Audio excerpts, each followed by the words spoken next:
పల్లెటూరు. అక్కడ ఓ మిద్దెకు రెండు వైపులా అంటు మిద్దెలు, ఎదురుగా మిద్దెలు. అందరూ అర్ధరాత్రి ఇళ్లలో నిద్రిస్తుండగా ఓ ఇంట్లో దొంగలు చాకచక్యంగా దొంగతనం చేసిన ఘటన కొమరోలు మండలంలో చోటు చేసుకుంది. ప్రకాశం జిల్లా కొమరోలు మండల పరిధిలోని వెన్నంపల్లి గ్రామంలో వరుస అంటు మిద్దెలతో ఓ తాళం వేసిన ఇంట్లో బుధవారం అర్ధరాత్రి దొంగలు పడి దొంగతనం చేశారు. ఆ ఇంటి యజమాని రాయపాటి భాస్కర్ రెడ్డి తన ఇంటికి తాళం వేసి కుటుంబ సభ్యులతో బుధవారం రాత్రి అదే వీధిలో ఉన్న సమీప బంధువుల ఇంటికి వెళ్లి అక్కడ నిద్రించగా తాళం వేసిన ఇంట్లో అర్ధరాత్రి దొంగలు పడి ఇంటి తాళం పగలగొట్టి ఇంటి లోపల బీరువా తాళాలు పగలగొట్టి అందులోని బట్టల్ని మంచంపై వేసి బీరువా లోపల అరలో ఉన్న 8 తులాల విలువ చేసి వివిధ రకాల బంగారు వస్తువుల్ని 80,000 రూపాయల నగదును అపహరించారని ఇంటి యజమాని తెలిపారు. పగలగొట్టిన అన్ని తాళాలని దొంగలు తీసుకెళ్లడం విశేషం.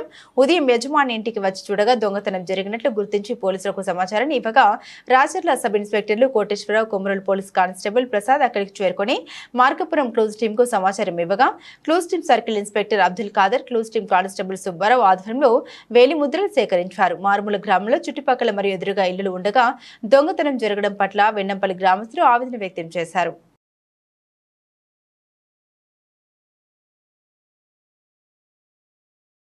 మా ఇంట్లో దొంగలు పడారు. నక్లీసు 2.5 తులం ఉంది, చైన్ తులము, చెవు సుట్లు 1/2 తులము, 80,000 డబ్బులు దొంగలు పడి తీసుకెళ్లారు. పోలీసు వాళ్ళు వచ్చి ఎంక్వైరీ చేసుకుని వెళ్ళారు.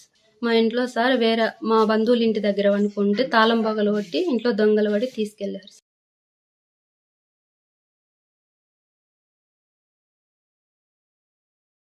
తాగినటి ట్యాంకర్లో పురుగుల మందు కలిపిన విషయంలో ప్రత్యక్షంగా చూసిన వారు సాక్ష్యం చెప్పడంతో అది సహించాలని తెలుగుదేశం పార్టీ వ్యక్తులు దాడికి పాల్పడగా మరో గ్రూపుకు చెందిన తెలుగుదేశం పార్టీ ఆ గ్రామ నాయకుడు పోలీసులకు ఫోన్ చేసి కాపాడమని తెలిపాడు. హుటాహుటిన ఆ గ్రామానికి